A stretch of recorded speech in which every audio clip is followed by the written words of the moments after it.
Hello friends, welcome to my channel All Exam Plays. My name is Mahima and today I will be discussing error detection. Error detection एक ऐसा section है English का जो bank के exam में 5 to 10 marks का आता ही आता है। तो मैंने कुछ एग्जाम्पल्स ले लिए हैं और कुछ ऐसे एरर्स हैं इन एग्जाम्पल्स में जो मैं आपको बताऊंगी जो अक्सर एग्ज़ाम में रिपीट होते हैं, ठीक है। और अगर आप ये क्वेश्चंस के एरर्स को अच्छे से समझ लेंगे तो आपके 5 मार्क्स आने ही आने हैं। बस ये है कि क्वेश्चंस से अच्छे से समझना है। तो देखते हैं सबसे पहला सेंटेंस क्या है।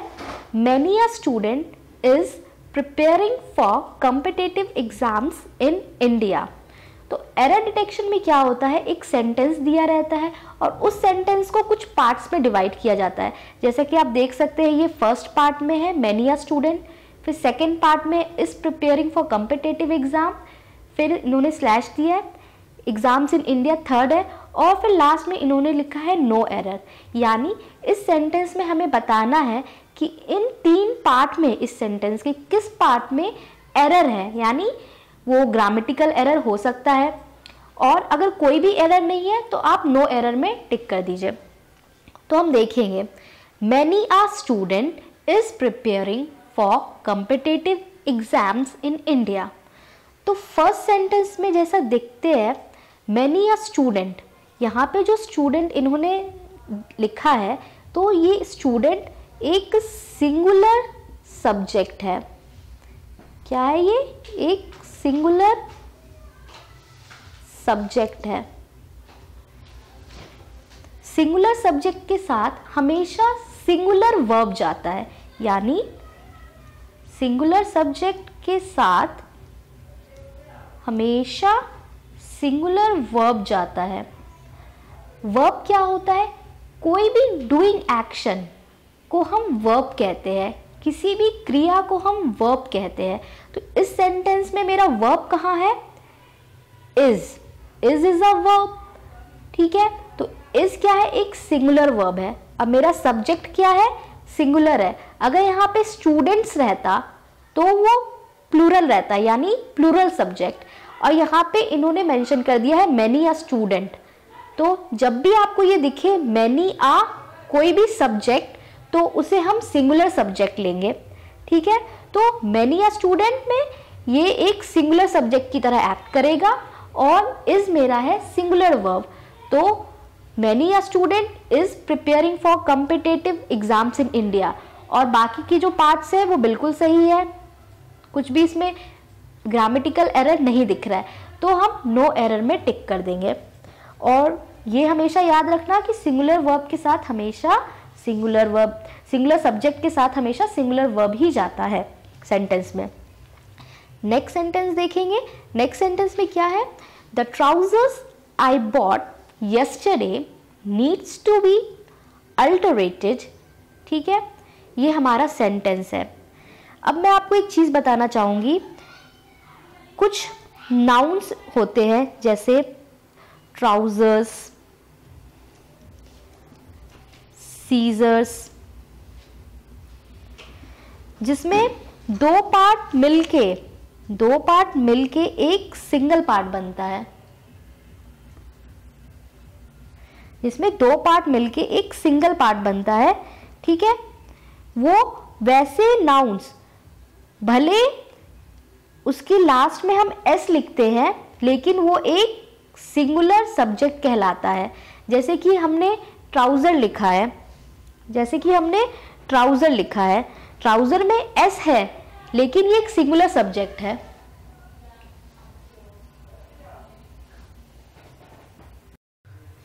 कुछ वर्ड्स होते हैं ट्राउजर की तरह जैसे सीजर, जिसमें 2 पार्ट मिलके एक सिंगल बनाता है, ठीक है।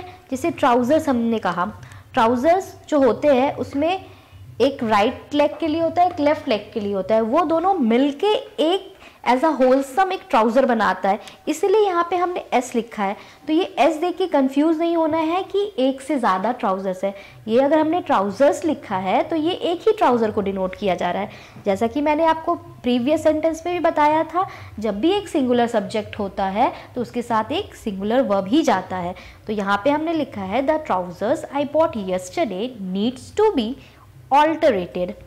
तो ये ट्राउज़र मेरा क्या है, सिंगुलर सब्जेक्ट है, और इस सेंटेंस में हमारा वर्ब कहाँ है, नीड हमारा वर्ब है, लेकिन यहाँ पे एस लगा है। एस नहीं होगा क्योंकि हमें सिंगुलर वर्ब चाहिए, तो यहाँ पे हमारा एरर हो गया। यहाँ नीड्स की जगह नीड होना चाहिए। ठीक है, अगर हम नीड्स लिख रहे हैं तो वो प्लूरल वर्ब हो जाता है, और हमारा सब्जेक्ट क्या है, सिंगुलर है, तो हमारा वर्ब क्या होगा, सिंगुलर होगा। ठीक है, ये हमारा सेकंड सेंटेंस में एरर था। अब आते हैं थर्ड सेंटेंस की तरफ। थर्ड सेंटेंस क्या है, 4/5 of pillar have rotted away. ठीक है, फिर से पढ़ेंगे, 4/5 ऑफ पिलर। इस पार्ट में कोई एरर नहीं है। जैसा कि आप देख सकते हैं, इसमें क्या कहा गया है कि 4/5 पार्ट किसी पिलर का रॉट हो गया है, यानी सड़ गया है। अब देखना क्या है कि हमारा एरर किस पार्ट में है, फर्स्ट पार्ट में है या सेकंड पार्ट में है। तो इसके लिए हम क्या करेंगे, हम देखेंगे कि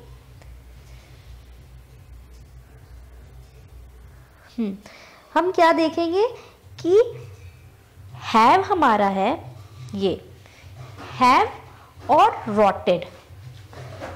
हैव के बाद रॉटेड यूज किया गया है, यानी यहाँ पे एरर है। अब देखेंगे यहाँ पे क्यों एरर है। एक पॉइंट याद रखना है, जब भी हमारे पास रहेगा हैज या हैड या हैव, तो इसके बाद कोई भी आएगा वर्ब तो वो थर्ड फॉर्म ऑफ वर्ब आएगा, थर्ड फॉर्म ऑफ वर्ब आएगा।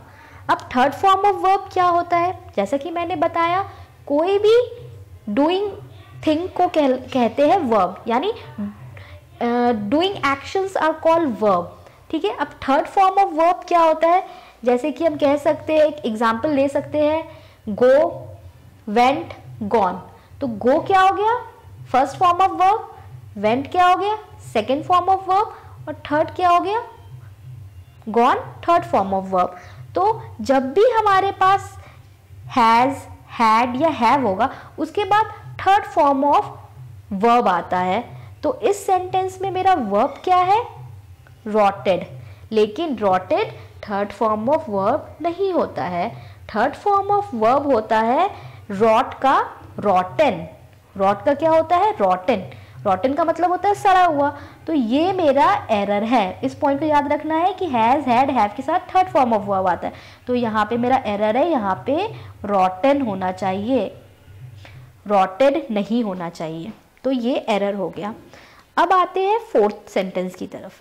फोर्थ सेंटेंस में क्या है, suppose if you get the prize money what you will do first. First part में हम देखेंगे suppose if you get the. ठीक है, अब देखेंगे इन दो वर्ड की तरफ, सपोज, इफ। सपोज और इफ कभी भी साथ में नहीं जाता है, तो हमारा एरर इस पार्ट में है। अब क्यों है, सपोज इफ साथ में क्यों नहीं जाता है, मैं आपको बता देती हूँ। सपोज और इफ दोनों का मीनिंग, मतलब सेम है, यानी अगर हम सपोज लिख रहे हैं तो इफ लिखने की कोई नेसेसिटी नहीं है, और अगर इफ लिख रहे हैं तो सपोज नहीं लिख सकते, यानी दोनों का मतलब एक है, तो ये दोनों लिखना नेसेसरी नहीं है। तो मेरे इस पार्ट में एरर हो गया। और सपोज इफ दोनों की मतलब वही होता है, पॉसिबिलिटी ऑफ समथिंग, किसी चीज़ का होना, या अगर हुआ ऐसा तो या तो सपोज को कट कर दीजिए या तो इफ को कट कर दीजिए। ठीक है, अब आते हैं लास्ट सेंटेंस की तरफ। लास्ट सेंटेंस है मेरा, he as well as his family have purchased this house. इसमें कहा जा रहा है वह और उसका परिवार ने वह घर खरीदा। ठीक है, अब देखेंगे इस सेंटेंस में एक फ्रेज है as well as। अब जानना है कि फ्रेज क्या होता है। फ्रेज आप कह सकते हैं कोई कहावत या कुछ भी ऐसा कि किसी चीज़ को कहने का एक अलग तरीका आप कह सकते हैं phrase. For example as well as की तरह बहुत सारे फ्रेजेस होते हैं, जैसे कि beat a dead horse. Beat a dead horse, अगर हम इसे सिंपल समझे, बीट आ डेड हॉर्स का मतलब किसी मरे हुए घोड़े को मारना, लेकिन उसका एक्चुअल मीनिंग वो नहीं होता है। बीट अ डेड हॉर्स का मतलब होता है टू वेस्ट टाइम। तो ये एक फ्रेज कहलाता है। इसी तरह के बहुत सारे फ्रेजेस होते हैं। तो इस सेंटेंस में ये फ्रेज यूज हुआ है एज वेल एज। यहाँ वेल का मतलब ये नहीं है कि वो अच्छा है, ठीक है। एज वेल एज का मतलब ये और साथ ही साथ उसका परिवार। एज वेल एज का मतलब साथ ही साथ, ठीक है। तो एक चीज याद रखना है, जब भी हम कोई फ्रेज यूज करते हैं, चाहे कोई भी फ्रेज हो, यहाँ पे तो इस सेंटेंस में है एज वेल एज, कुछ भी हो सकता है। जब भी हम फ्रेज यूज करते हैं तो वो हमेशा वर्ब के साथ फॉलो होता है और फर्स्ट सब्जेक्ट जो होता है, जैसे ये फ्रेज है, इसके पहले एक सब्जेक्ट है ही, दूसरा सब्जेक्ट है फैमिली, ठीक है। तो ये हो गया सब्जेक्ट 1, ये हो गया सब्जेक्ट 2, ठीक है।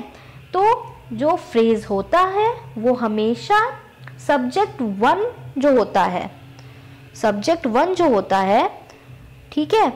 और जो भी सेंटेंस में वर्ब होता है तो वर्ब सब्जेक्ट 1 के अकॉर्डिंग होता है, ना कि सब्जेक्ट 2 के अकॉर्डिंग। तो यहाँ पे मेरा सब्जेक्ट 1 क्या है, ही। सब्जेक्ट 2 है फैमिली, तो ही मेरा क्या है, सिंगुलर सब्जेक्ट है। क्या है, सिंगुलर सब्जेक्ट है। इस सेंटेंस में मेरा वर्ब कहाँ पे है, ये मेरा वर्ब है, बट ये मेरा सिंगुलर वर्ब नहीं है। यहाँ पे इसने लिखा है हैव।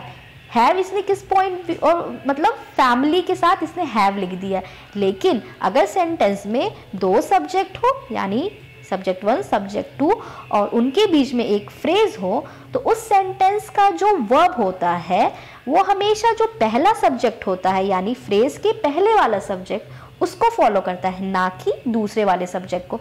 तो यहाँ पे हैव में एरर है, यहाँ पे होना चाहिए सिंगुलर वर्ब हैज, ठीक है। तो ये मेरा करेक्शन हो गया। यहाँ पे मैंने 5 एग्जाम्पल्स लिया है एरर डिटेक्शन का, और मैंने 5 एग्जाम्पल्स में 5 तरह के एरर बताए हैं। तो एग्जाम में इस तरह के एरर मैक्सिमम टाइम रिपीट होते हुए दिखे हैं, ठीक है। अगर फ्रेंड्स आपको मेरा वीडियो अच्छा लगा हो तो इसे प्लीज़ लाइक करें, शेयर करें और मेरे चैनल को सब्सक्राइब करना बिल्कुल ना भूलें।